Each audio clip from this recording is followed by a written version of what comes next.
નમસ્કાર દર્શક મિત્રો, નેક્સસ ન્યૂઝમાં આપનું સ્વાગત છે. હું છું કમલ સોની. ચૈતર વસાવાના સમર્થનમાં કોંગ્રેસના નેતા કરસનદાસ બાપુ ભાદરકા આવ્યા છે. તેમણે પરોક્ષ રીતે ગોપાલ ઇટાલિયા પર પ્રહાર કર્યા. ધારાસભ્ય ચૈતર વસાવાને એમના પરિવારને બિન રાજકીય વ્યક્તિગત સમર્થન તેમણે આપ્યું છે. ભારતીય જનતા પાર્ટીએ આ રીતે લોકશાહીને ખતમ કરવા મિથ્યા પ્રયત્નો ન કરવા જોઈએ. આ સમગ્ર બાબતમાં આમ આદમી પાર્ટીની આંતરિક લડાઈ પણ પરોક્ષ રીતે બહાર આવી છે.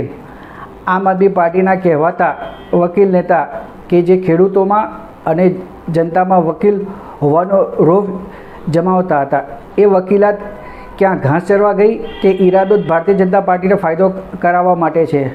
ચૈતર વસાવાના ઠેકાણે પાડવાનો હતો કે શું? આમ આદમી પાર્ટીના કહેવાતા વકીલ નેતા એમની આદત પ્રમાણે એમની ફરજ ચૂક્યા છે. તો આવો આપણે સાંભળીએ કરસનદાસ બાપુ ભાદરકાને કે તેમણે વધુમાં આ બાબતે લઈને તેમણે શું કીધું. જય જય જય જય જય જય જય આદિવાસી, જય જોહર. ચૈતરભાઈ વસાવા અને એમના પરિવારને બિન રાજકીય રીતે વ્યક્તિગત સમર્થન કરું છું અને બીજેપીએ પોતાના સ્વાર્થ માટે લોકશાહીની ગરિમા ધારાસભ્યને જે રીતે પાડવાનો પ્રયત્ન કર્યો છે એ સમગ્ર પ્રક્રિયાનું ખંડન કરું છું, વિરોધ કરું છું. સાથે સાથે આદિવાસીઓ માટે અવાજ ઉઠાવનાર એ ચૈતરભાઈ અને એમના જે કામ કરવાની પદ્ધતિ છે એ ક્યાંક ને ક્યાંક બીજેપીને આંખમાં કણાની જેમ ખૂંચી અને એટલા માટે આદિવાસીઓ ઉપર બીજેપીનો છંટકાવ કરવા માટેની આ ચાલ છે, જેનો વિરોધ કરું છું. સાથે સાથે આમ આદમી પાર્ટીને પણ મારે કહેવું છે અને આમ આદમી પાર્ટીના સત્ય ને વરેલા જો કોઈ કાર્યકર્તા અને નેતા હોય તો એમને પણ કહેવું છે કે તમારી પાર્ટીના કહેવાતા વકીલ નેતાઓ જે વકીલ છું એવું કહીને ખેડૂત અને આમ લોકોમાં રોફ જમાવવા જાય છે. ચૈતરભાઈના કેસમાં એ વકીલાતની હોશિયારી ગઈ ક્યાં? શા માટે તાકાતથી લડી ન શક્યા? કે પછી ચૈતરભાઈનો પ્રકાશ પાર્ટીમાં એટલો વધતો તો એટલે કદ પ્રમાણે વેતરવાનું પ્લાન હતું ભાજપને મદદ કરવા માટે?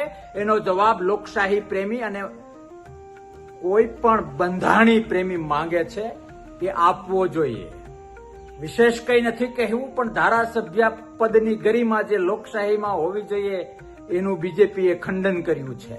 આદિવાસી સમાજ ઉપર એક પ્રહાર કર્યો છે અને આમ આદમી પાર્ટીના આંતરિક ડખાઓ પણ ક્યાંક ને ક્યાંક પરોક્ષ રીતે બહાર આવી ગયા છે. જો હું વકીલાત અને હોશિયાર વકીલ તરીકેનો દાવો કરતો હોઉં તો મારી પાર્ટીના ધારાસભ્યને મારે બચાવવો એ મારો ધર્મ છે, મારો ફરજ છે, જે કહેવાતા વકીલ નેતાઓ ચૂક્યા છે. હું ચેતવું છું એવા દરેક આમ આદમી પાર્ટીના લોકશાહી પ્રેમી જો કોઈ ત્યાં બચ્યું હોય તો, કે પોતાના ચહેરાની ચમકમાં ચૈતરભાઈ વસાવા જેવા લોકોને પણ રાજકારણનો ભોગ બનીને જેલ હવાલે કરવામાં જો કોઈ પાછું ન પડતું હોય તો કાલ સવારે તમારા જ નેતાઓ તમારા પર શું કરશે એ વિચારવા જેવું છે, મંથન કરવા જેવું છે. ખેર, એ વાતોમાં નથી પડવું, પણ લોકશાહીના સિપાહી તરીકે ધારાસભ્ય પદની ગરિમા સમજું છું અને ફરીથી કહું છું કે ચૈતરભાઈ વસાવા અને એના પરિવાર સાથે વ્યક્તિગત બિન રાજકીય ખુલ્લું સમર્થન છે. શક્ય જે કંઈ હશે એ કરવા તૈયાર છું. જય આદિવાસી, જય જોહાર, જય હિન્દ, ભારત માતા કી જય. લોકશાહી છે, લોક એકતા જિંદાબાદ, લોક એકતા જિંદાબાદ, લોક એકતા જિંદાબાદ. તો દર્શક મિત્રો, આ હતા કોંગ્રેસના નેતા અને આમ આદમી પાર્ટીમાં રહી ચૂકેલા કરસનદાસ બાપુ ભાદરકા.